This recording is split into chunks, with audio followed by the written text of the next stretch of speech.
Ce qui est changé depuis le 11 septembre, ce qui est plus frappant, je remarque dans leur rôle, il y avait toujours un très grand malaise quand on parlait avec les militaires, quand ils faisaient des opérations au pays, que ce soit pour la crise d'Oka ou que ce soit pour d'autres événements majeurs qui se sont passés. Ils voulaient toujours, comme, oui, on veut montrer qu'on est présent, mais on garde toujours une gêne avec les autorités civiles.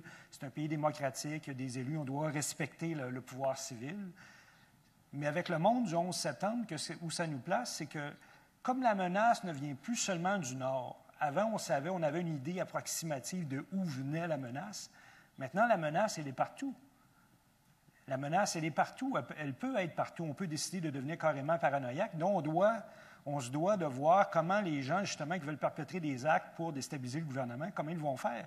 La seule manière de faire, c'est de faire beaucoup plus de surveillance et donc de faire beaucoup plus d'écoute, de lire les journaux, de se renseigner de ce qui se passe dans d'autres endroits du monde pour, en fait, avoir un rôle proactif au pays. Ce qui était vraiment frappant, je vais vous donner un exemple précis. Par exemple, j'avais fait plusieurs histoires sur des cas de saisie de drogue dans la voie maritime du Saint-Laurent, qui est probablement une de la plus grande lacune au niveau de sécurité. Ça, c'est pas moi qui le dis, ça a été dit dans plusieurs rapports qui ont même été déposés au comité du Sénat sur la sécurité pour le Canada.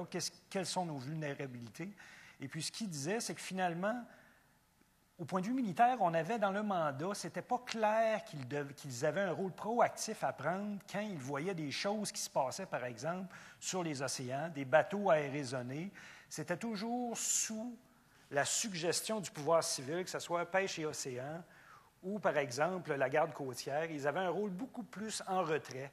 Depuis le 11 septembre, ils ont modifié ces politiques-là, donc ils sont dans un rôle beaucoup plus proactif, comme leurs collègues, les voisins de la marine américaine font déjà depuis plusieurs années, donc d'être vraiment dans un mode plus de suggérer, de dire qu'on suspecte qu'il y a quelque chose, d'être plus proactif, ce qui n'était pas le cas auparavant.